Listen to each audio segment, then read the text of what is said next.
que o Instituto Mediari recebe você hoje. Seja bem-vindo. Tânia, muito obrigado. Obrigado pelo convite. Estou muito feliz de estar aqui contigo, de ter recebido esse convite tão bacana do Mediari. É uma super honra e estou animado para o nosso bate-papo. Então, Marcelo, nós bancamos um título bastante ousado, né, para esse webinar. Mediação empresarial. Chegou sua hora e sua vez no Brasil?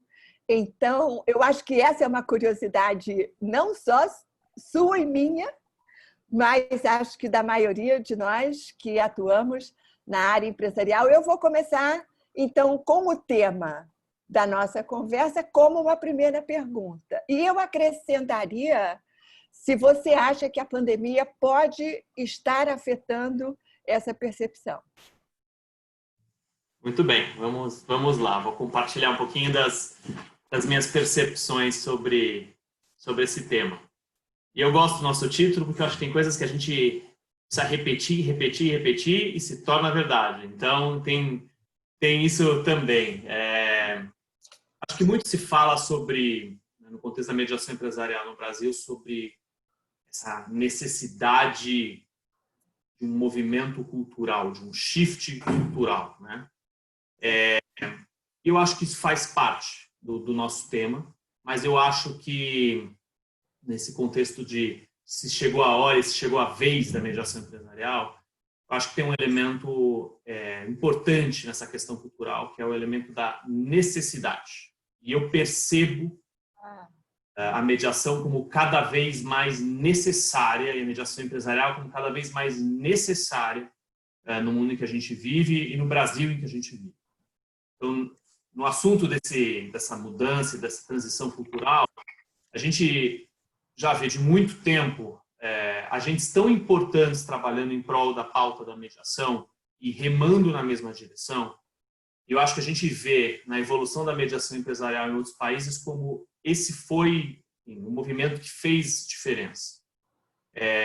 Nós temos um corpo de mediadores competentes no Brasil que propagam a mediação todo o tempo, que oferecem conhecimento sobre a mediação e, puxa, o Instituto Mediari ocupa um espaço tão importante nesse lugar. E, além dos mediadores, a gente tem outros agentes. A gente tem o Estado, que formula políticas públicas as mais diversas, tem, sei lá, alguns exemplos. Recentemente eu vi a consulta pública que a Secretaria Especial da PPI, né, do Programa de Parcerias de Investimentos, fez, propondo cláusulas modelo, inclusive de mediação. Ano passado teve a aprovação de lei de desapropriação prevendo a possibilidade de mediação. Tem uma série de leis relativas à administração pública e às agências reguladoras. E aí o Estado formula, através do Executivo e do Legislativo, uma série de iniciativas e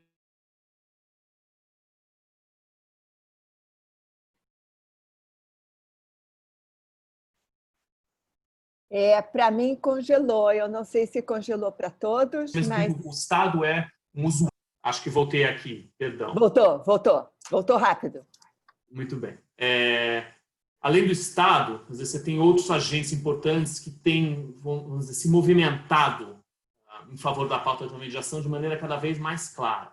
Poder Judiciário, com recomendações do CNJ muito importantes e interessantes. No passado, no contexto de recuperação judicial, agora, muito recentemente, uma recomendação ampla para a adoção de sejusques empresariais nos diferentes tribunais de justiça, os juízes no exercício do poder jurisdicional, as câmaras de arbitragem e mediação propagando conhecimento, oferecendo, inclusive, estruturas de desconto para mediações que ocorram na Câmara no contexto de arbitragens que estejam em curso nessas câmaras, e, obviamente, os advogados.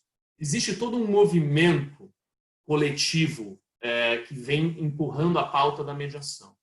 E eu acho que, neste momento, isso se junta a essa percepção de necessidade.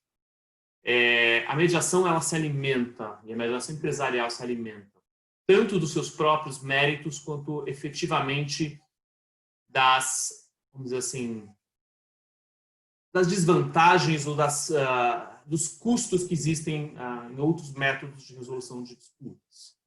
Então, no momento em que a gente vive, os custos, os riscos, as incertezas, o dispêndio de tempo que existe nas alternativas adversariais, sejam elas no contencioso judicial ou na arbitragem, se tornam cada vez mais visíveis e claros,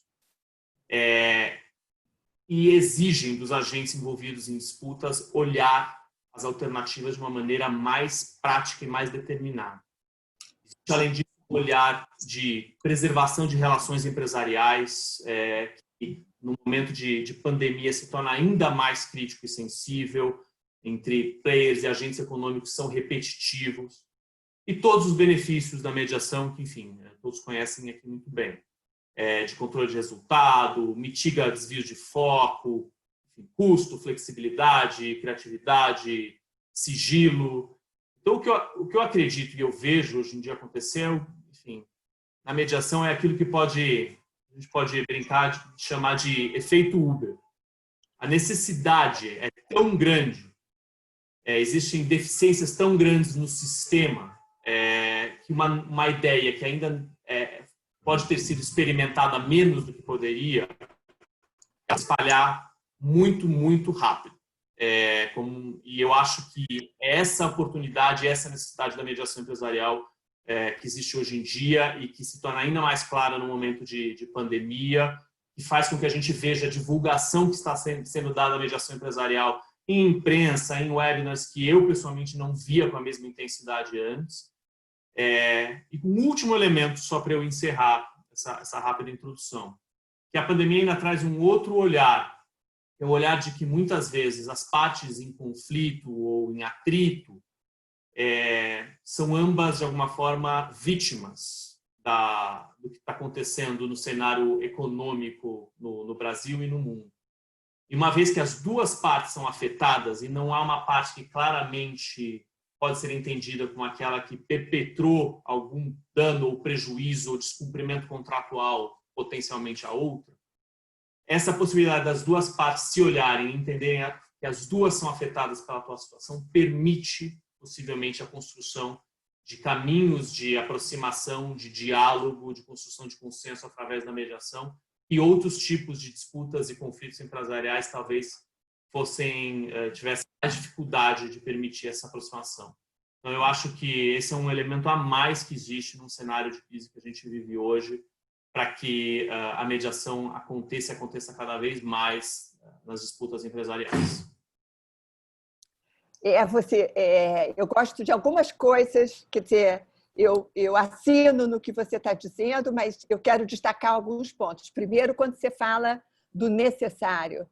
Existe um texto sobre mediação empresarial em que o autor usa por que a mediação é necessária no âmbito empresarial, né? Mariana pode botar o título no Q&A do texto. Why Business Need Mediation. Eu gosto muito quando você fala do método estar sendo incorporado à nossa cultura. Acho que há dois principais meios de nós aculturarmos um procedimento, um hábito, uma atitude. A obrigatoriedade, né, como foram os cintos de segurança, por exemplo. Depois a gente descobre o benefício, porque os contextos que trabalharam com obrigatoriedade, há a obrigação de ir, mas não há a obrigação de fazer. Mas as pessoas vão conhecendo o instrumento. Nós não trabalhamos com a obrigatoriedade, apesar do 334 do novo Código de Processo Civil dar um empurrãozinho nesse sentido. Mas o outro viés de aculturar algo é a eficácia.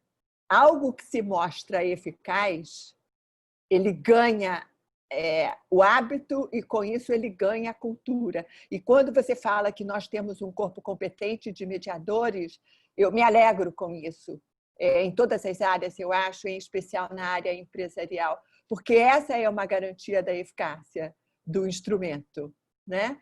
Gosto muito quando você fala, ela ganha o mundo empresarial pelos méritos e pelos custos de não utilizarmos o diálogo como um meio de resolver nossas questões, né? Porque um dos méritos que você destacou, que é a preservação das relações contratuais e pessoais, eu acho que é um grande benefício que a mediação traz para o mundo empresarial / corporativo. Então, nessa linha, eu acho que esse mérito ele tem uma linha direta com a multidisciplinaridade da mediação.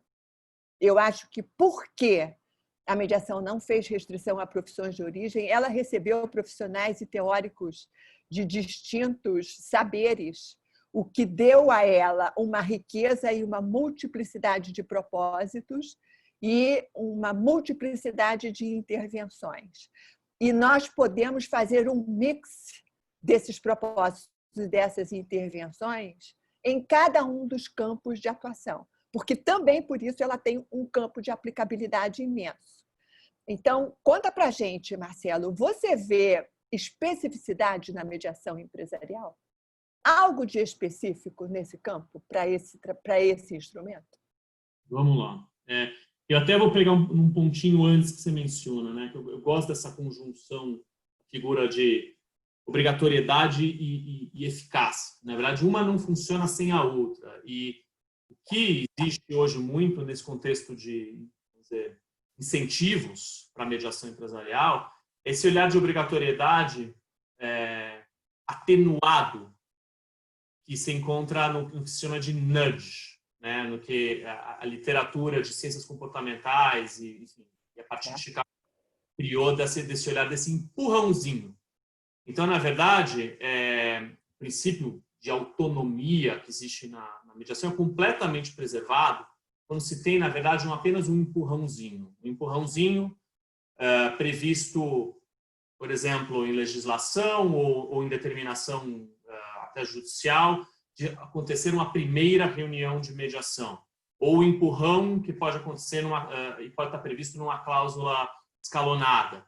Então, na verdade, existe na mediação, a gente possivelmente chega nisso aqui depois, mas a mediação ela tem um desafio, né? Porque a mediação de propagação, ela é uma prática. A mediação é um ofício. A compreensão do que é a mediação se dá na experiência, né? No experimentar. Então, a explicação sobre o que é a mediação, por mais rica que seja, ela nunca alcança exatamente o que é a experiência, até porque a experiência varia de caso para caso, né? E é esse empurrãozinho que permite a apreciação da eficácia da mediação.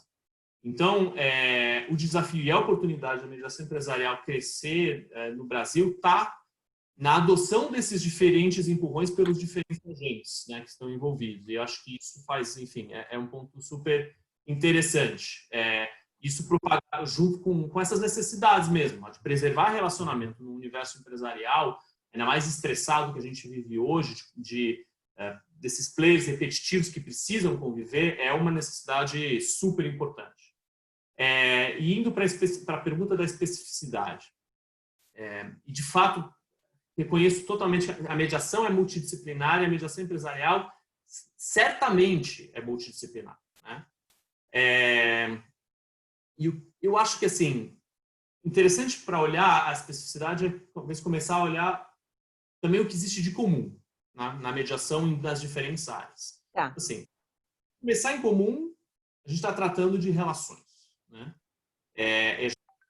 Relações, ainda que relações potencialmente entre empresas, também relações entre representantes dessas empresas, entre executivos, entre advogados, entre pessoas. Então, tudo que a mediação traz nos diferentes campos é necessário também na mediação empresarial. Tudo que vamos dizer, se exige do mediador, em termos de escuta ativa, empática, capacidade de negociar, olhar criativo, paciência e perseverança, capacidade de criar conexões com as pessoas, vamos dizer, atração de confiança, tudo isso está presente, evidentemente, na mediação empresarial e não poderia ser diferente. E não se deve tirar isso vamos dizer, de mente em momento algum, porque a chave da construção do diálogo potencialmente está aí. Agora, em qualquer área, exige efetivamente que o mediador entenda o objeto, o tema, a discussão, a pauta, os interesses, as necessidades, e que saiba fazer as perguntas corretas. E ao fazer essas perguntas corretas que efetivamente interfira como agente de realidade no caso. Então, evidentemente que na mediação empresarial, as perguntas podem ser perguntas também diferentes das perguntas cabem em mediações de outras áreas, efetivamente. E aí que entra um pouco, talvez, esse olhar específico. Existe um olhar para questões jurídicas que possam estar presentes nas disputas empresariais, existe um olhar para questões financeiras, e a partir existem, vamos dizer assim, stakeholders diferentes nesse universo também, com os quais o mediador precisa se relacionar e relacionar bem. Existem escritórios de advocacia empresarial especializados, existem executivos, câmaras privadas e especializadas também. No contexto do Poder Judiciário, várias câmaras judiciais especializadas também no universo empresarial. Então, existe todo esse grupo de stakeholders distintos e o mediador precisa se comunicar com esse grupo no seu próprio idioma, né, no seu próprio jargão, compreender a realidade própria desse grupo. Então, essa é uma especificidade, acho que, importante.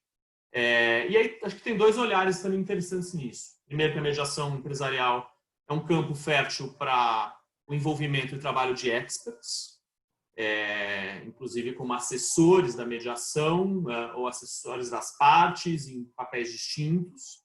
E a mediação empresarial oferece um campo muito importante e muito interessante, especialmente nos casos mais complexos, para a comediação.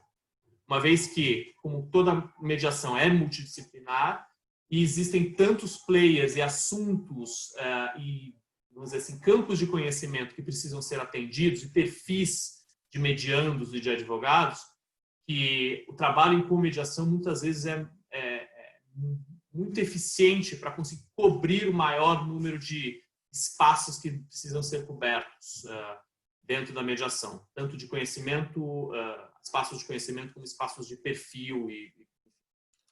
Então, eu acho que essa especificidade está um pouco nesse olhar de comunicação com os stakeholders. Vou fazer destaques de novo, tá bom? Para a sua fala, tá bom? Você começa falando das relações e da importância desse instrumento, porque esse instrumento, porque ele é muito jovem, é um instrumento com 40 anos, né? Porque ele é muito jovem, ele tem a marca da contemporaneidade, que, por exemplo, a multidisciplinaridade, por exemplo, a pretensão de não somente ajudar as pessoas a construírem consenso, mas também a preservarem a sua relação contratual / interpessoal. Então, a mediação é o instrumento para se trabalhar em paralelo uma pauta objetiva que diga respeito à matéria e à substância e uma pauta subjetiva que diga respeito aos relacionamentos. Empresas não negociam, né? Empresas não negociam, quem negocia são pessoas. Né? O como chegar ao sim, lá a Bíblia de todos nós já dizia nos seus princípios. São pessoas na negociação, nós temos pessoas em relação, também avaliando como estão sendo tratadas e como o outro está conduzindo as questões. Então, eu gosto muito e acho que esse é um especial diferencial da mediação, a possibilidade dela trabalhar com pautas objetiva e subjetiva. E para o mundo intracorporis, para as relações internas às empresas, também vem sendo destacado como o instrumento, porque também o mundo empresarial está acreditando aos relacionamentos e aos outros ativos intangíveis o seu maior ativo, né? São os ativos intangíveis que propiciam ativos tangíveis. Então, esse prestígio para os relacionamentos fica muito bem atendido pela mediação. Eu estou assinando embaixo de tudo que você está dizendo até o momento. Acho que eu vou continuar assinando, vou deixar a assinatura em branco já para a resposta à terceira pergunta, que é como a gente faz o mundo conhecer essa beleza que a gente está descrevendo para os nossos amigos que estão conversando conosco. Como a gente divulga, como as empresas, os jurídicos podem perceber todos esses benefícios que a prática continuada ainda não mostrou, né? Porque a prática continuada depois fica em conteste. Mas, nesse momento, a gente ainda precisa dizer para as pessoas: acreditem, tudo isso funciona. Como fazer isso? Eu acho que tem muito da mensagem do acreditem, da mensagem de olha quem está fazendo, com todos os cuidados de sigilo, né? Mas até daí o papel importante do judiciário, do Estado de forma geral, né? De dar credibilidade, de imprensa, de advogados que falem sobre isso, de executivos que falem sobre o assunto. Então tem muito, enfim, atrelar o instrumento à credibilidade dos agentes que propagam, né? E de fato, o que existe, eu acho que voltando muito pouco num ponto que a gente mencionou agora numa das primeiras perguntas, o desafio está em como oferecer conceitualmente algo que é essencialmente prático. Então, existe um dilema que um dia eu li, eu achei interessante, que eu acho que se aplica à minha mediação, que é enfim, ou é uma estratégia de comunicação e de oferta de algum tipo de ferramenta ou produto, se chama de pink spoon, né? A colherzinha cor-de-rosa, que vem da imagem de uma sorveteria. Que se alguém nunca experimentou um sorvete, entra numa sorveteria e olha todos aqueles potes coloridos, pode achar interessante e não ter a menor ideia do que se está falando, exceto que é gelado. E ela permite a aquisição do sorvete oferecendo uma colherzinha de plástico cor-de-rosa para experimentar. Então, existe um pouco esse desafio de como tangibilizar, de como concretizar a mensagem da mediação para que as pessoas tenham um gostinho do que se trata e aí façam o investimento de tempo ou financeiro para abrir espaço para a oportunidade na mediação no contexto dos seus conflitos, e aí, no caso, empresariais, né? A outra expressão que eu acho divertida dos ingleses é "the proof is in the pudding", né? A prova tá na sobremesa, tá no bolo, não tá na receita. Né? E então você só sabe provando o bolo que aquela receita funciona.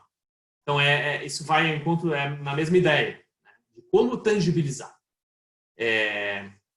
E aí tem uma série de, vamos dizer assim, situações típicas, eu acho, que podem ser enfrentadas de uma maneira, enfim, por todos os mediadores e advogados já convertidos à mediação ou em processo de conversão, nas situações vamos dizer assim, dos obstáculos práticos típicos em que são encontrados ao seu caso, como é que aquele caso, aquela disputa, aquela situação, como é que aquilo pode virar uma mediação, né?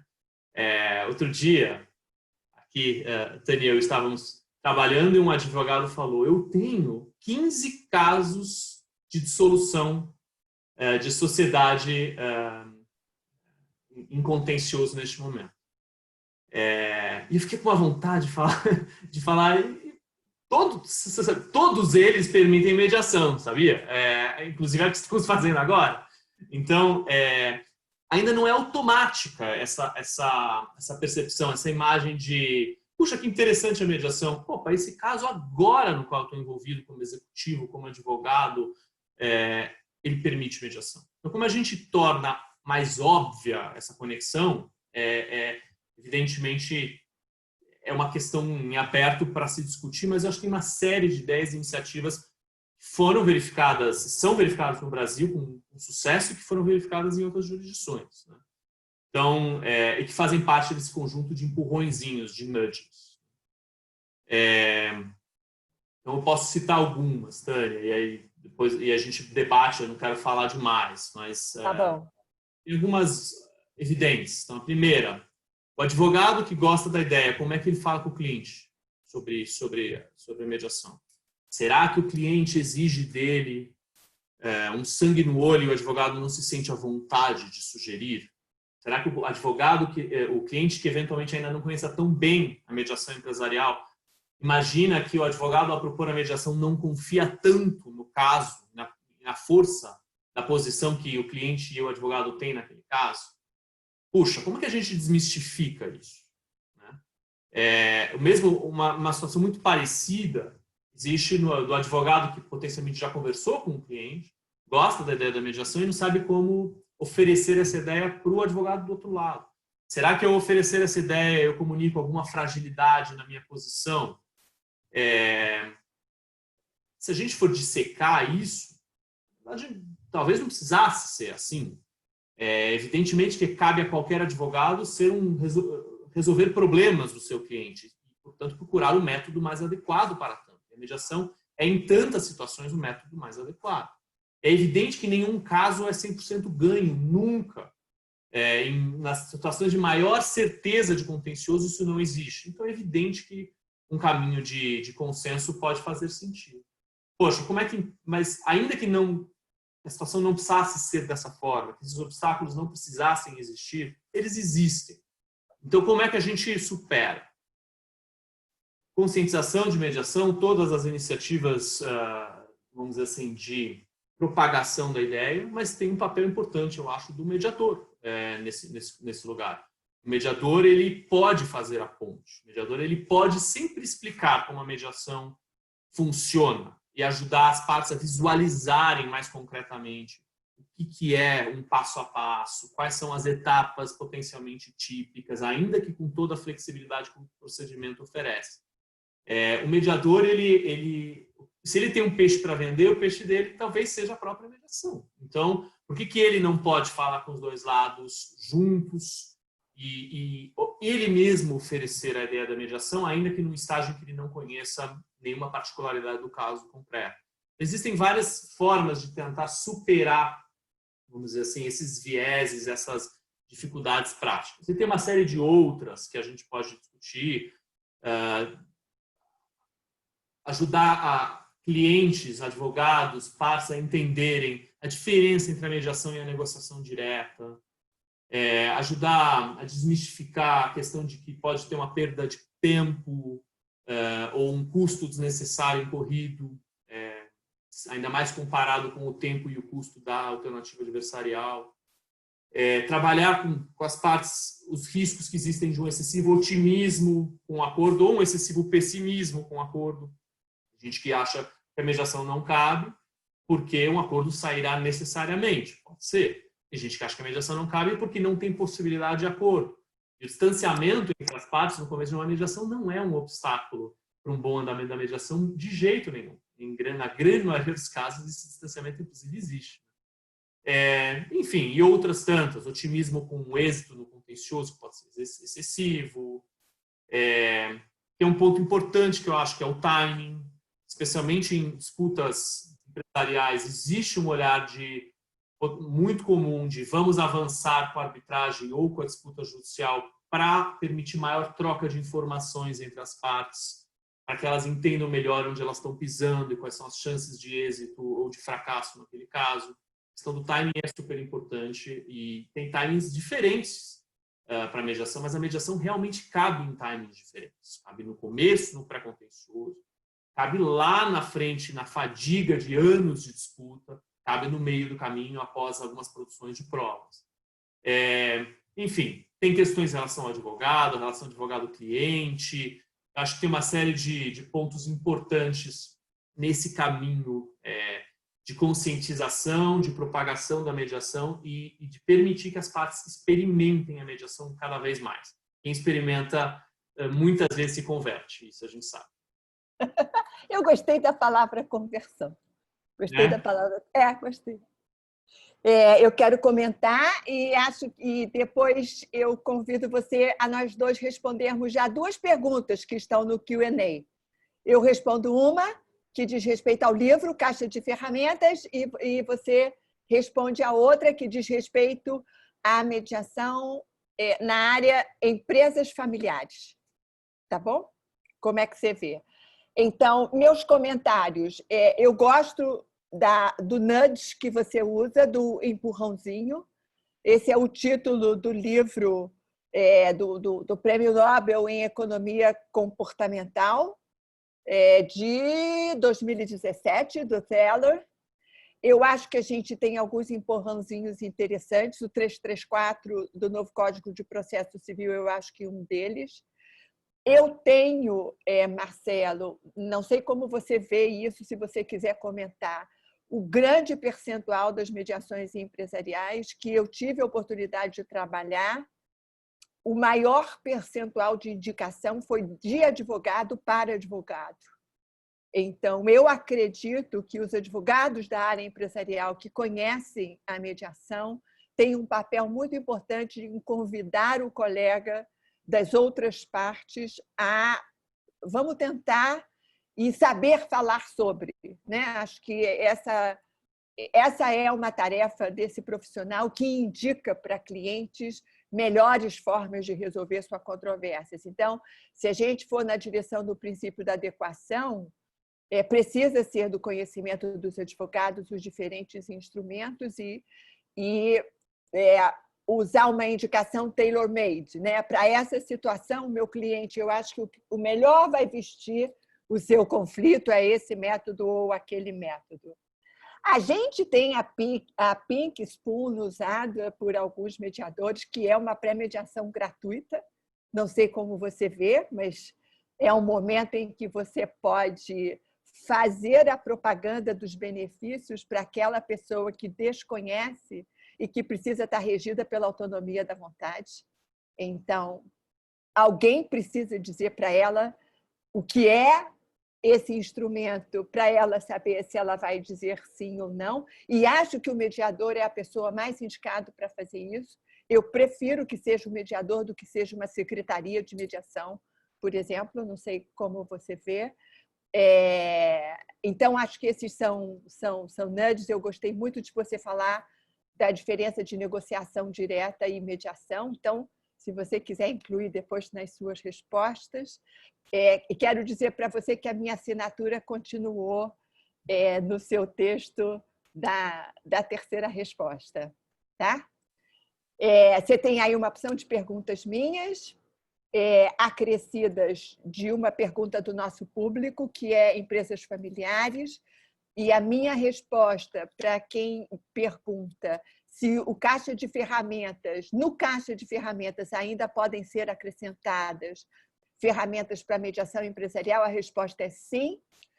O caixa de ferramentas 2 está no forno e ele tem uma série de ferramentas, que todas as ferramentas não foram contempladas no 1, e especialmente as ferramentas para lidar com números.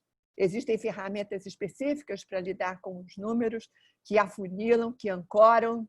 Tudo isso a gente sabe, precisam ficar para o finalzinho da conversa, vão estar contemplados no caixa de ferramentas 2.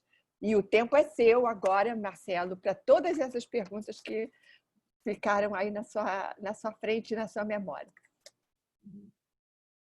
Vamos lá. Empresas familiares, né? Acho que a pergunta é como convencer o antagonista. Acho assim, na economia brasileira, o percentual de empresas de controle familiar, e tantas delas com ainda, inclusive, tendo executivos que são integrantes da família, principalmente antes ou sem ter feito algum outro processo de profissionalização, ou mesmo no contexto de um processo de sucessão e profissionalização, é imenso. Esse é o universo mais evidente, mais disponível para a mediação empresarial no Brasil ainda. Não tem dúvida. Não tem dúvida também que a mediação cabe muito bem em disputas entre grandes corporations e em situações, vamos dizer, de atritos em contratos comerciais envolvendo executivos sem, talvez, vínculos pessoais tão claros quanto aqueles que existem nas disputas relacionadas a famílias e empresas familiares. Mas, número 1, os vínculos e as questões emocionais sempre existem, volta sempre para aquele primeiro ponto, estamos tratando com pessoas. E no Brasil, a mediação empresarial necessariamente precisa abraçar com muita clareza o olhar das empresas familiares.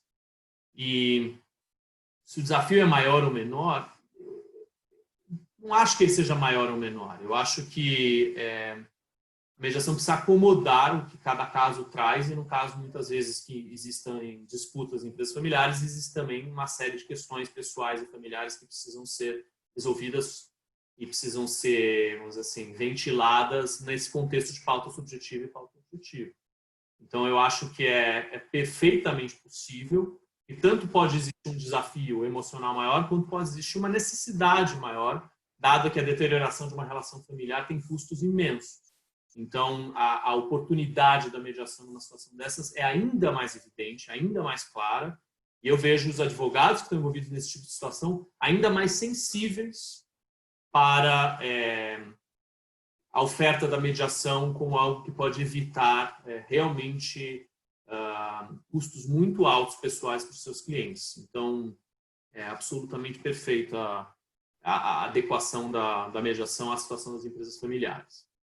O papel do advogado, sem dúvida, conversa de advogado para advogado é essencial. Quando chega a oportunidade, a mediação chega, na minha experiência de trabalho, às vezes em diferentes estágios, né? Muitas vezes alguém telefone e faz uma primeira sondagem e aí você descobre mais ou menos em que estágio que está. Às vezes está só na cabeça daquela pessoa. Tá. Às vezes a pessoa é um principal, né? Enfim, é um cliente, é uma parte, às vezes é um advogado. Às vezes o advogado está curioso para falar sobre mediação, mas quando volta a escrever a petição já nem pensa, naquele caso específico a mediação já escapou, né, da memória. Às vezes não, às vezes está pensando já num caso concreto, mas não falou nem com o cliente, nem com o advogado do outro lado. E às vezes, o cenário é muitas vezes ideal, os dois advogados dos dois lados fazem o contato. Falam, a gente trocou listas de mediadores, temos aqui alguns possíveis mediadores, queríamos fazer uma entrevista. Evidentemente que esse tipo de caso é um caso um pouco mais avançado, né? Então, existe essa corrida de obstáculos para se alcançar efetivamente o início da mediação. Uma das etapas, inclusive, é essa sessão de pré-mediação que você menciona. Então, é ideal que os advogados estejam alinhados e tenham conversado. Mas acho que há situações em que o mediador pode muito bem ajudar nessa comunicação também. Então, o advogado pode muito bem ligar para o outro lado e falar, vamos ouvir juntos a ideia? E talvez tenha advogados que queiram discutir todo o mérito, tem advogados que queiram só jogar a isca para não expor demais a razão pela qual imagina fazer uma mediação e deixar que o mediador proponha e discuta os méritos e o funcionamento da mediação diretamente com os advogados, potencialmente diretamente com as partes também. Então, acho que a conversa entre os advogados dos dois ou mais lados é super importante e acho que, às vezes, a participação do mediador em alguma etapa dessa conversa pode fazer muita diferença. Em relação aos números que você mencionou, fazem todo sentido. Eu realmente acredito no nudge que o judiciário pode oferecer também. Na Inglaterra existe, na linha de precedentes de mais de uma década, a determinação de que as partes devam envidar esforços em mediação. Uma vez que elas não envidem esforços, há custos atrelados a isso. A parte pode se sair vencedora na disputa, mas ela recebe, potencialmente, uma penalidade de alocação de custos atribuída à parte. E ao longo da construção jurisprudencial dos anos na Inglaterra, uma série de justificativas para não mediar foram sendo afastadas pelo judiciário inglês. Por exemplo, as relações estão desgastadas. O judiciário inglês já não entende isso como um impedimento para mediar. As partes estão muito distantes na disputa. Então, pouco uma justificativa para não mediar. O caso é um caso de probabilidade imensa de vitória. Também não é uma desculpa para não mediar. O custo é alto. Ainda mais hoje, com as mediações através de plataformas eletrônicas, etc., mais uma razão para isso não ser uma justificativa para não mediar. E acho que há outras que foram sendo apresentadas em defesas judiciais na Inglaterra ao longo do tempo que foram sendo afastadas. Então, o judiciário inglês tem sido extremamente assertivo nesse empurrão. Enfim, e outras jurisdições de igual forma. Na Itália, você tem já uma determinação legal de realização de uma primeira sessão. Então, eu acredito nesse tipo de nudge. Eu acho que o 334 tem esse papel, mas evidentemente que ele tem válvulas de escape um pouco abertas para não realização. Mas eu acho que no próprio Código de Processo Civil você encontra fundamento suficiente para juízes incentivarem a mediação ao longo do curso do processo. Na própria lei de arbitragem, idem. Então, eu acho que existem nudges à disposição que ainda não são utilizados da maneira como poderiam no Brasil e que, de novo, o atual momento convida para que sejam utilizados, dado que, por exemplo, os juízes se tornam cada vez mais sensíveis e simpatizantes da ideia da mediação, né? E nas várias câmaras empresariais, com toda certeza também. Negociação direta, tá? Ser breve aqui. Eu acho que eu noto duas diferenças essenciais importantes. A primeira é que o mediador está numa posição de privilégio, de uma capacidade de, uma vez que se construa a confiança, se obtenha a confiança das partes, o mediador consegue acesso a informações privadas não são reveladas em negociação direta. E a partir dali, o mediador passa a enxergar eventualmente zonas, né, zonas de possíveis acordos, zonas de barganha, porque entende do interesse e da motivação das partes de uma maneira que as partes não revelariam umas às outras. Se uma parte quer acelerar o recebimento de um pagamento porque precisa daquele ingresso de caixa por alguma razão, mas não vai revelar isso para o outro lado porque isso sinaliza uma fragilidade. E a outra parte quer resolver aquele pepino porque tem uma oportunidade de um investimento de um terceiro que condiciona a realização daquele investimento a limpar a pauta e tirar aquela briga do meio do caminho. Também não quer revelar isso para a primeira parte porque isso poderia demonstrar uma certa ansiedade de fazer um acordo em termos que não lhe seriam favoráveis. O mediador pode ter acesso a essas motivações, a esses interesses e perceber que existe um caminho. E sem revelar absolutamente nenhuma informação potencial, ajudar as partes a construir um potencial espaço de acordo e a ventilar alternativas de benefício mútuo, né? Nessa zona possível de acordo. Então, isso é muito diferente da negociação direta, em que as informações privadas são preservadas e aí torna mais difícil multiplicar as ideias possíveis de caminho, né? E a outra diferença é que o mediador, evidentemente, ajuda muito em situações em que as relações são desgarçadas e usa também as reuniões privadas, os cálculos para esse efeito, para permitir o trabalho de compreensão de cada lado, para fazer coaching de comunicação para reuniões conjuntas. Então, nada disso efetivamente existe apenas na negociação direta. Que, aliás, é eficientíssima, é sempre muito bem-vinda, deve acontecer em paralelo com a mediação, mas a mediação agrega elementos de valor super importantes em tudo isso. E aí, enfim, eu vi o último ponto ali, muito rapidamente, uma pergunta sobre cultura de litígio. Será que no Brasil tem uma cultura de litígio que dificulta? E é engraçado, eu conversando com mediadores ou profissionais nesse universo em outros países, a resposta que eu tenho recebido em conversas diferentes imagina, a cultura de litígio sempre existiu aqui. Pensar no universo, por exemplo, no mundo, nos Estados Unidos, faz parte claro, da cultura daquele país, esse aspecto do litígio. E mesmo assim a mediação é gigantesca nos Estados Unidos. Então eu não acho que cultura de litígio por si só é um obstáculo ou mais. Talvez, se for um obstáculo, claramente não é insuperável. O Brasil tem as suas particularidades na cultura de litígio, mas vamos dizer assim, a lógica pode e deve prevalecer, a necessidade da mediação é muito grande e esses nudges devem ajudar muito a empurrar a pauta da mediação a despeito dessa possível cultura de litígio que existe aqui. Quer tomar fôlego? Quero. Quer tomar um gole d'água? Eu tenho mais perguntas aqui. Vamos lá.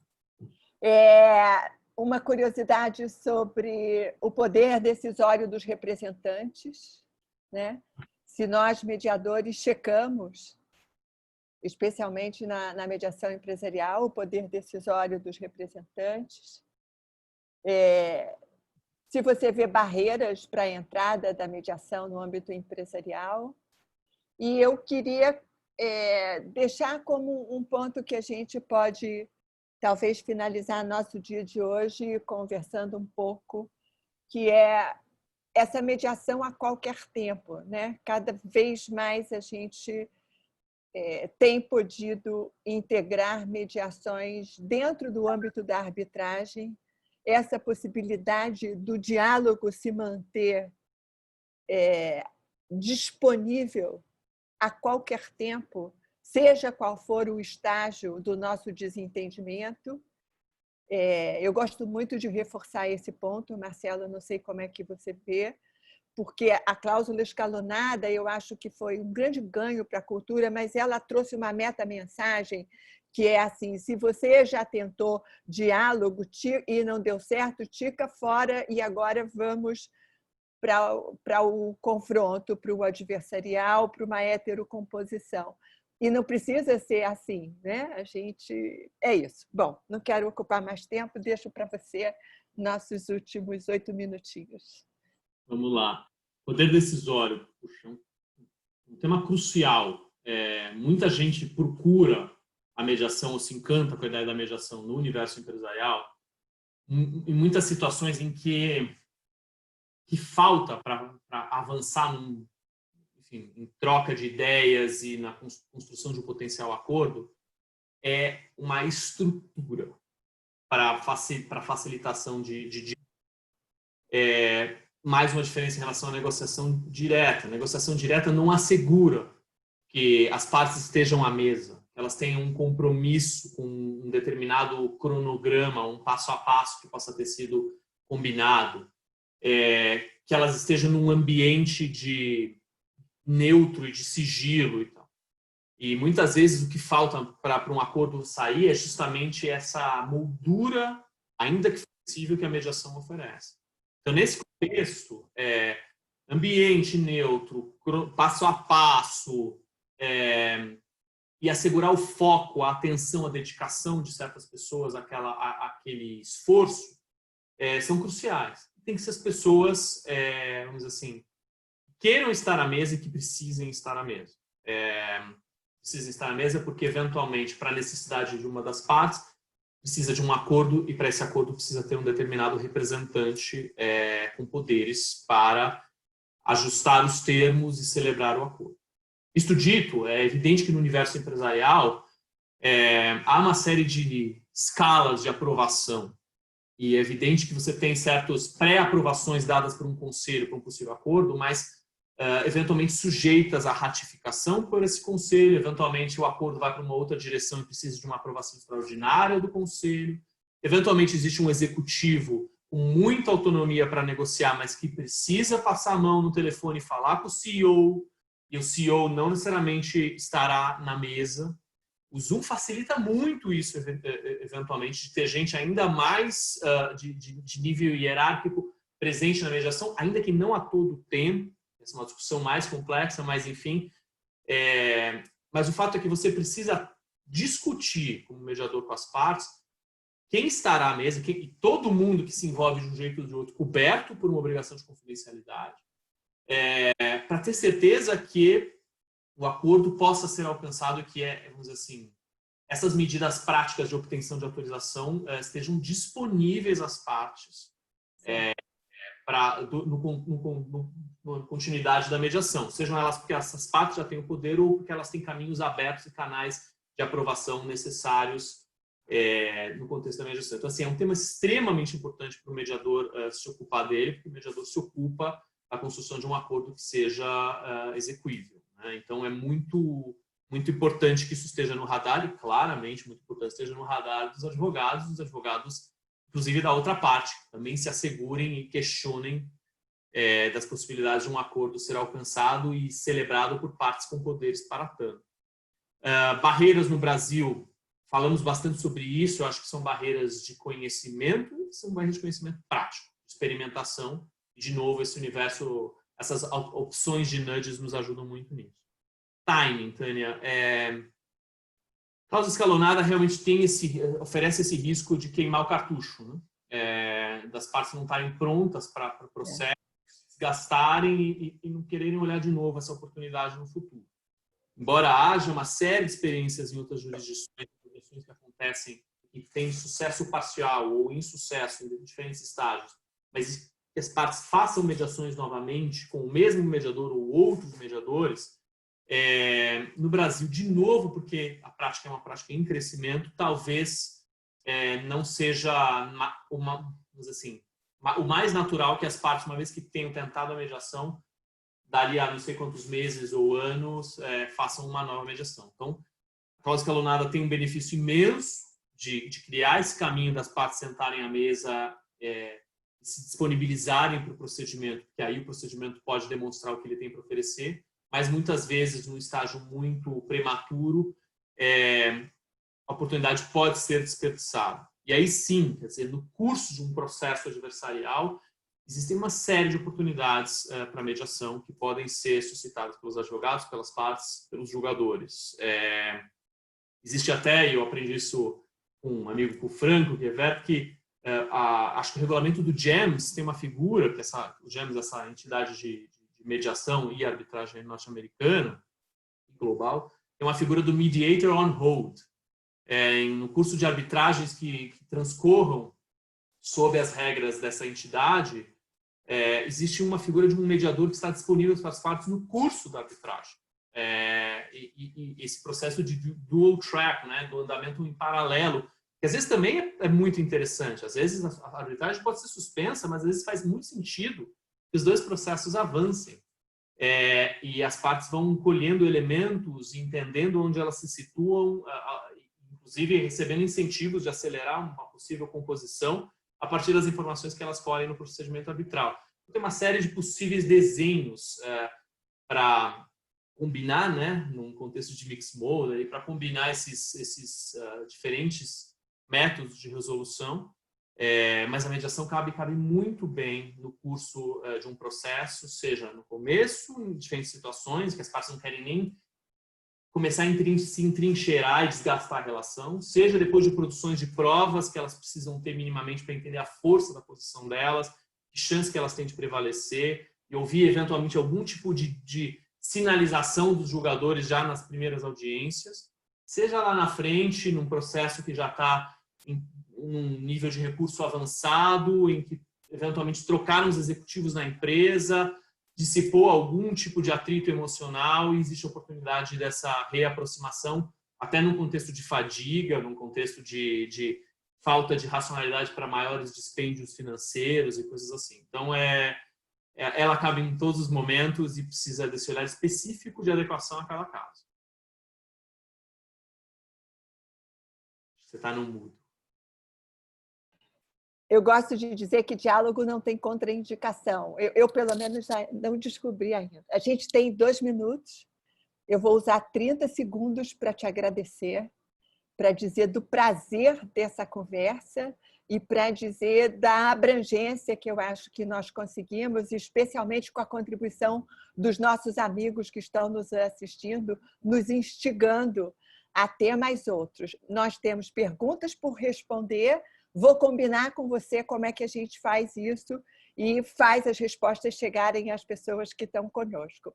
E deixo para você esses últimos minutos, não só para o seu tchau, mas para alguma coisa que você considera importante e não coube nesse tempo que a gente dedicou para conversar. Eu queria agradecer muito, né? Na mediação a gente costuma fazer alguns exercícios de inversão de papel, de ajudar a parte a se colocar no lugar do outro. Acho que a experiência que a gente teve hoje foi da total inversão. Eu queria ter te ouvido ao invés de ter falado. Eu aprendo muito contigo todos os dias, então eu te agradeço demais pelo convite. Tânia, foi muito bacana o nosso bate-papo. Obrigado. Eu também. Fiquei muito satisfeita com a alegria e a leveza da nossa conversa para um tema que não é um tema assim tão leve. né?